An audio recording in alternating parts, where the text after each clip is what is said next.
Hello guys, তাহলে অনেক দিন পর আমি তারপরে চলে আসলাম একসাথে। আজকে আমি একটু বেরিয়েছিলাম আর বেরিয়ে দেখি এত সুন্দর ফুল বিক্রি হচ্ছে।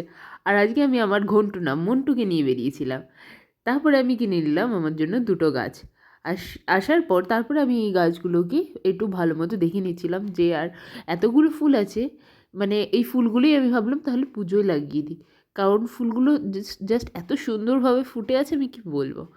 আর তোমরা কি জানো এটা আমি কত টাকায় কিনেছি? তুমি ধরতেই পারবে, তোমরা ধরতেই পারবে না।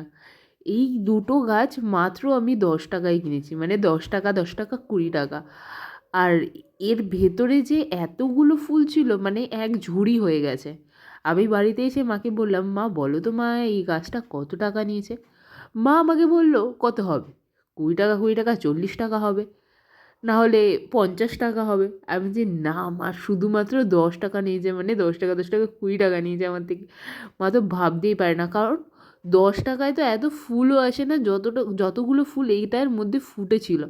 তো তারপরে আমি সব কটা ফুল তুলে নিলাম আর বোনকে বললাম, বোনু তাহলে আজকের যে পুজোটা দিবি সেগুলো এই ফুলগুলো দিয়ে দে, কারণ এত ফুল হয়ে গেছে, তো ঠাকুরও খুশি হয়ে যাবে। আর প্রত্যেক দিন তাহলে তুই সকালবেলা ঘুম থেকে উঠে ছাদ থেকেই ফুল পেয়ে যাবি। আর তারপরে আমি চলে গেলাম ছাদে। আর এই মাটিগুলো ভাঙছিলাম।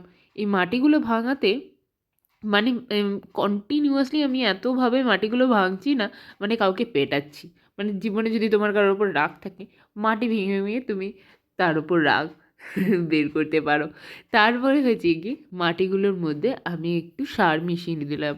আমার কাছে গোবর সারটা এই মুহূর্তে নেই, আমি গোবর সারটা কালকে মিক্সড করে দেবো। তার জন্য আমি আজকে এই ব্ল্যাক কালারের একটা সার ছিল, এই সারটাই আপাতত আমি এটা দিয়েই কাজটা চালালাম। তারপরে এবার আমি যেই গাছটা ছিল সেটার গোড়াটা দেখে নিয়েছিলাম যে শিকড়গুলো ওর ভালো আছে কি না। কারণ আমি নিয়েছিলাম সেই দুপুরবেলার দিক করে, এখনও ঠিক আছে কি না বিকাল অবধি, কারণ আমি এই মুহূর্তে লাগাচ্ছি তার জন্য।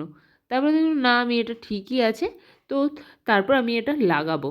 এবার যখন লাগাবো সেই টবটার আমি অর্ধেক মাটিটা তুলে নিলাম, কারণ ওটা আমি অনেকটা, গাছটা অনেকটা বেশ বড়।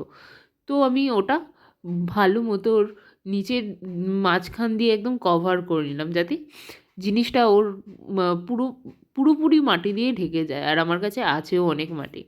আর নেক্সট গাছটা আমি ভালো মতো বসিয়েছি। প্রথমটা একটু অসুবিধা হয়েছিল, মাটিগুলো একটুখানি ভেজালে আগে ভালো হতো। ভীষণ শুকনো তো, তাই ওটা একটু সমস্যা ছিল। কিন্তু পরের মাটিটা যেটা আমি করেছি, ওই মাটিটা আমি একটু ভিজিয়ে নিয়েছিলাম। তারপরে এটাতেও সেমভাবেই করলাম। আর উপর দিয়ে একটু কালো সারের যে সারটা ছিল সেটা আমি মিক্স করে নিয়েছিলাম। আর তারপরে আমি আমার গাছটাকে জল দিয়ে দিলাম একটু ভালো মতো বিকেলবেলা। তো ওরা রাত্রিবেলা আজকে ভালো মতো ঘুমাতে পারবে আমাদের নতুন বাড়িতে। ওদের ওয়েলকাম।